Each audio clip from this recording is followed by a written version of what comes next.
Halo, jadi pada kesempatan kali ini saya akan menunjukkan uji fotosintesis tumbuhan, yaitu pada percobaan Sachs dan percobaan Eggenshaus.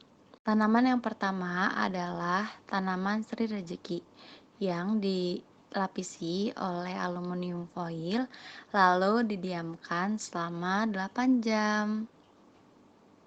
Tanaman ini dilapisi aluminium foil dalam keadaan daunnya tidak tercabut ya. Lalu selanjutnya ada tanaman bambu Cina bintik. Sama seperti pada tanaman Sri Rejeki, tanaman ini harus dilapisi aluminium foil terlebih dahulu lalu didiamkan selama 8 jam di bawah sinar matahari. Nah, hampir mirip pada tanaman selanjutnya. Tanaman ini adalah tanaman bambu Cina. Sama seperti pada tanaman sebelumnya, dilapisi aluminium foil terlebih dahulu pada bagian daunnya, lalu didiamkan selama 8 jam dan harus terpapar sinar matahari. Selanjutnya ada tanaman wali songo.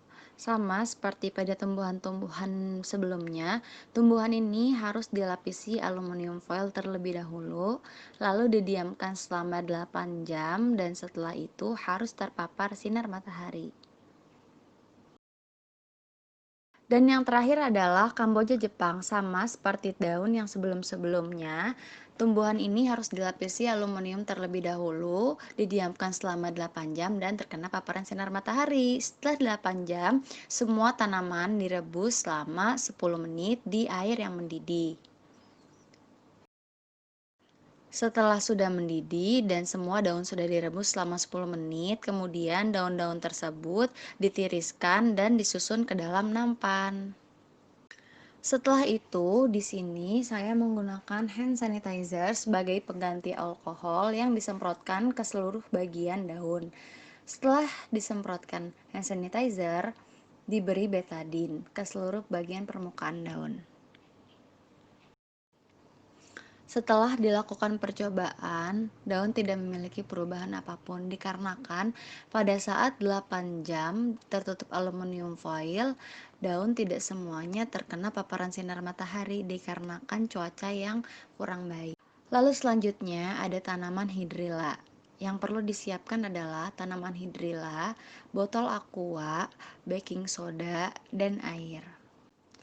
Pertama-tama, hidrilla dimasukkan ke dalam 2 botol aqua dengan ukuran yang sama.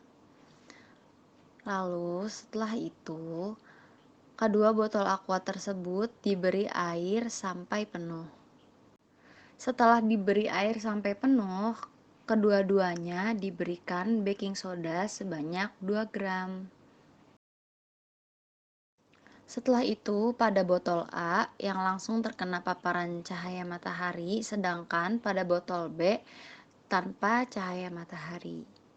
Banyaknya gelembung yang dihasilkan oleh tanaman hidra ini terdapat pada video berikut ini. Terima kasih.